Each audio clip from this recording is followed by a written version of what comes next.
Welcome back to Tiny House and Off-Grid Resources. This is another episode in the story of Brutus, the V8 Series 3 Stage 1 Landrover who was spending his twilight years in a field on a hill.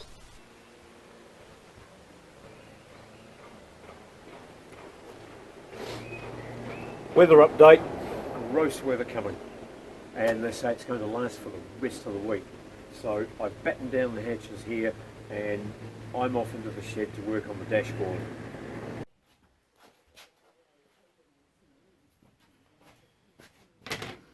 Right, here we go.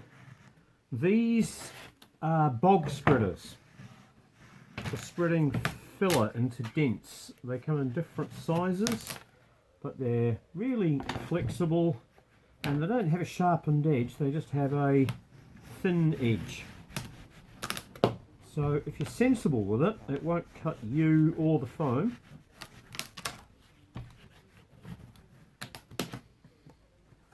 But what we're going to do is remove this awful stuff that they put on in the factory, which has got no UV rating. God, I think it's what kids' school lunch boxes are made out of. And it's hardly going to last the lifetime of the vehicle if it's sitting baking behind a windscreen. So these cracks, I'll be filling those up with builder's foam, the stuff that comes in an aerosol that builders use for squeezing into gaps and cracks.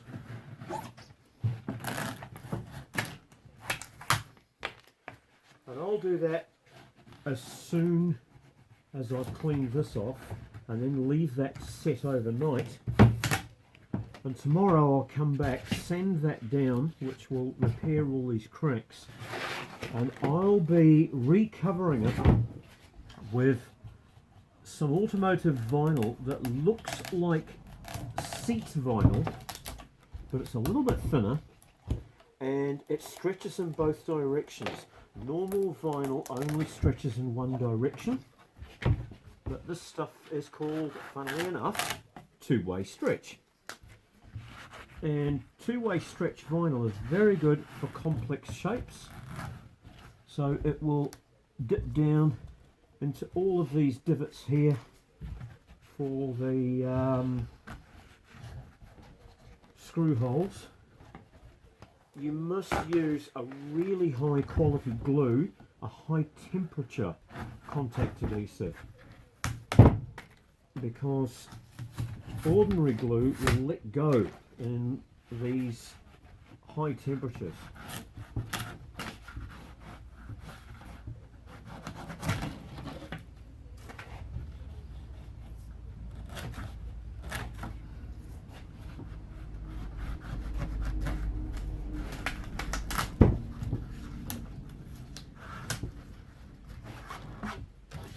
Years ago I had a Lotus Cortina, a very special car, and it had a cracked dash, and being a specialist car it had an extra pod of gauges that were in a bump in the top of the dash, and those dashes were like hen's teeth. They were just unavailable, and if you did find one, chances are it will be in just the same cracked shape. So I refurbed my own dash pad back when I was in my early 20s. That was the first one I did, and since then I've done the occasional one. You don't forget how to do it, they're all about the same. And it's daunting for the average person, but honestly, if you've got a bench and a few clues, you can look at how something's made and then figure out how to fix it.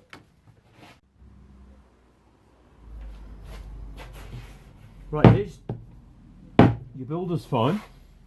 It's sitting on top of the cracks at the moment, but what are we going to do about that?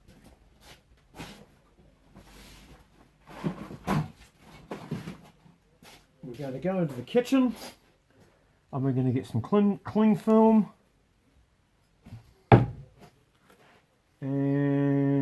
going to wrap it up, and that will force this stuff down into the cracks.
Because the weather was warm, 3 hours later it was ready. Yeah, this stuff doesn't have to go off overnight. Just as long as it's firm enough to sand.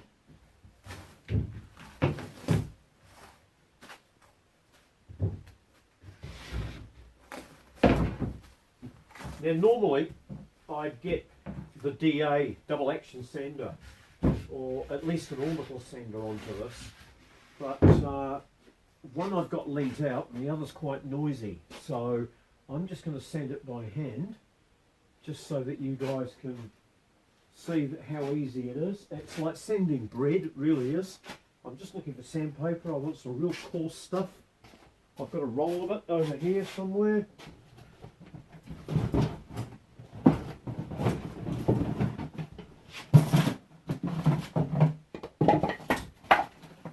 Here we go. So that's, I think it's 40 grit. 36 grit, it's pretty rough.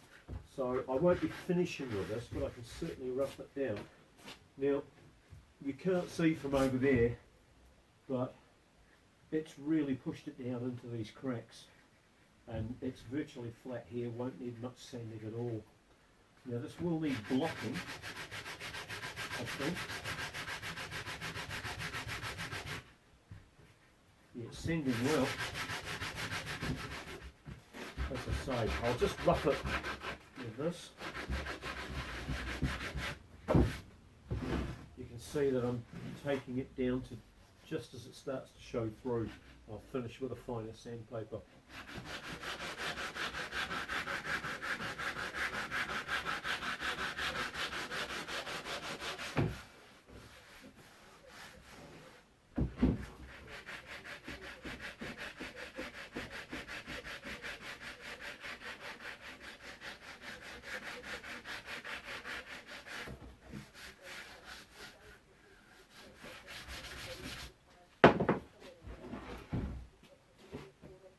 That didn't take long at all.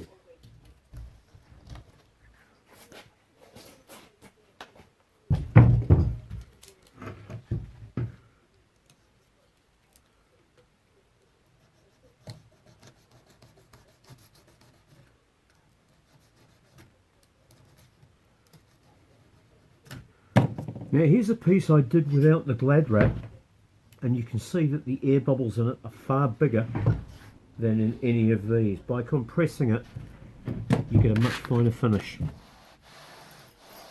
I might give this one an extra fill. There's a portion alongside here that's dipped down, which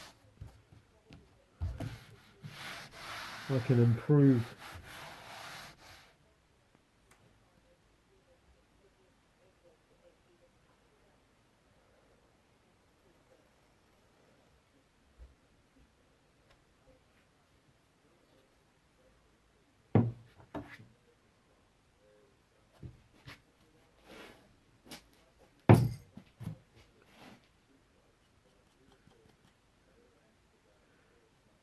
And while this sets, I'll give the back of it a good sand and prime. Get some more satin black on it. And then when the paint's dry, I'll give it a coat of fisherline as well. Because if people are in the habit of leaving their front vents open on a Landrover and it rains, all that rain just goes in behind the dashboard, and the dashboard is quite cheaply manufactured and only blown over with a bit of satin black, so they rust really easily.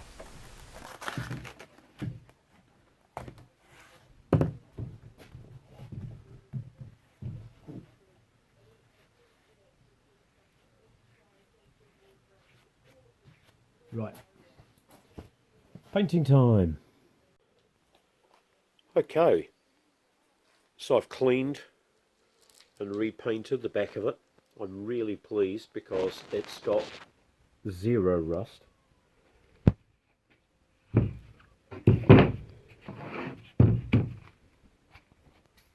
There we go. Repairs all done. Now ready to put the cover on. What I've got here is an ultra high strength spray adhesive that has got high temperature capabilities. I'm going to spray that onto the vinyl and onto the pad, making sure that I get plenty into these dimple holes.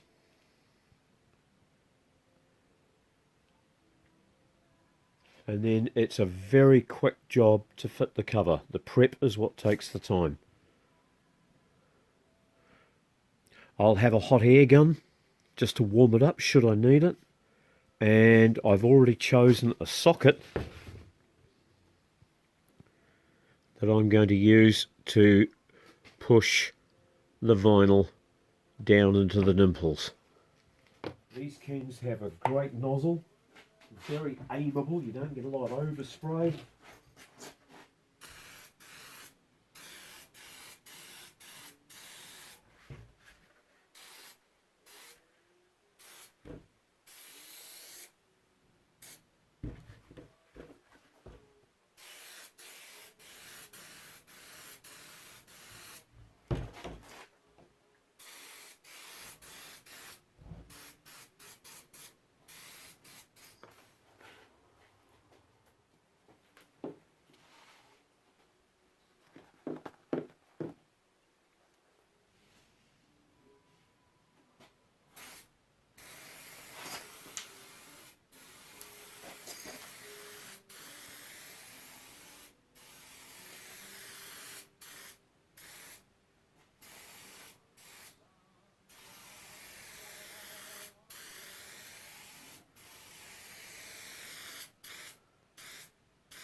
There will now be a short intermission for ice creams and wee-wees.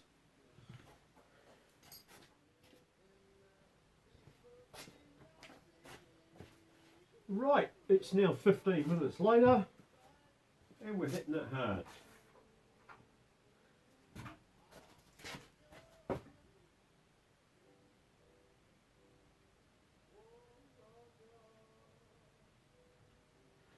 This is just to position it.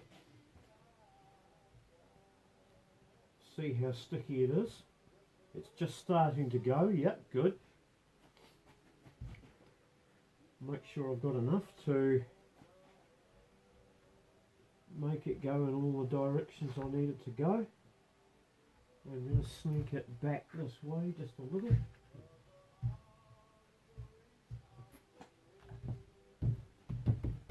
Right, I'm happy with that.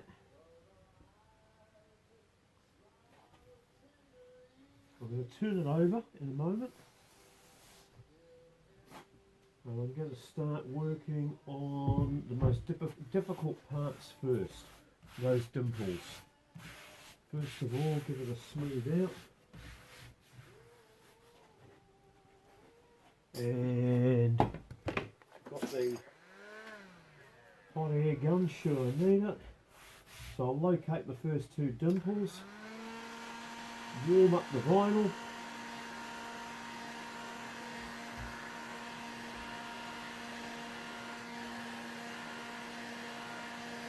doesn't have to be crazy hot,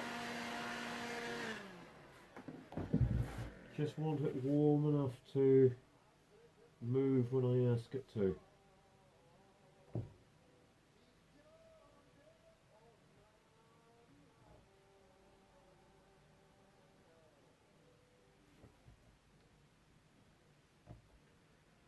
I'm going to keep an eye on these before I go and do any more. If I can get these two right, the others will just follow.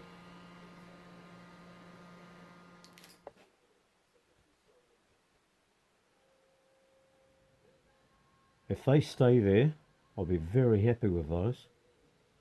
So I'll now start working on the others.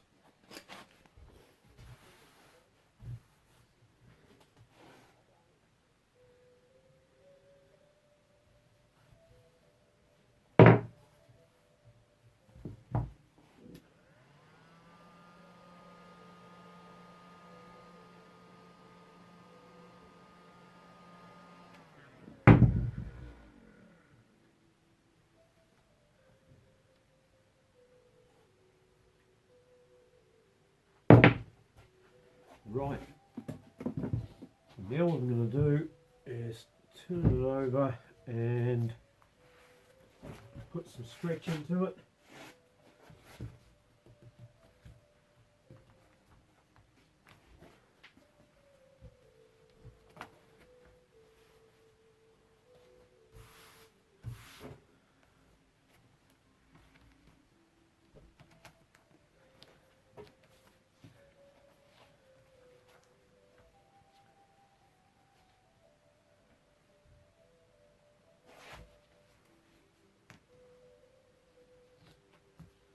That's to get it to pull into these areas here over the instrument binnacle.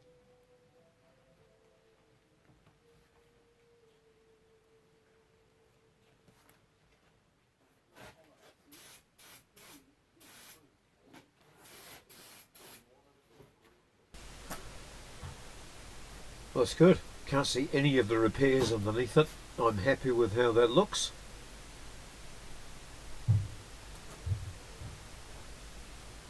I'll just pull these end pieces tight and trim off the excess.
Amazingly, these dash components aren't really suffering from rust. They're just suffering from old. And like me, they're just a bit crusty around the edges and need a good clean-up.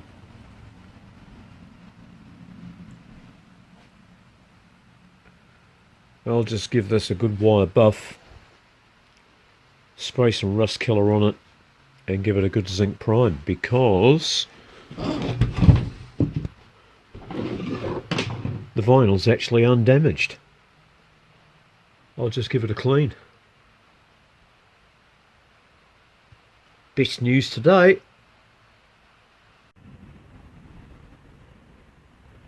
So after a bit of a wire brush and a blow down with the air, I'll now put the CRC rust converter on it, and you'll see the difference in about 15 minutes. Well, no you won't, because I had inadvertently forgot to film it. Sorry. So the lower dash has been rust converted and then painted with my favourite gilsonite. That's the black tar-like paint that lasts for donkey's years. On the inside, very, very waterproof, that paint. And now I'm just struggling to fit it by myself. It's really hard when you haven't got a helper to hold the other end of it while you get the first screw in. Well, here we are, right back to where I was 3 weeks ago, minus the rust. Oh, and the family of skinks and the ant's nest and all of the spiders living in the door seals.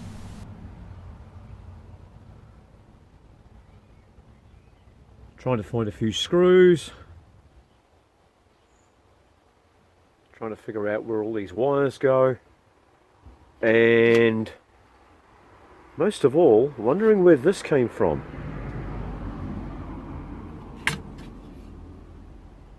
I know damn well it's a dashboard part, but my other Series 3s don't have it. I can't figure out where it goes. Can anyone help, please?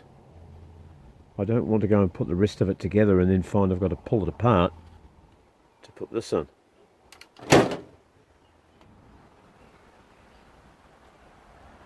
Still got spider shit all over here. Clean that later.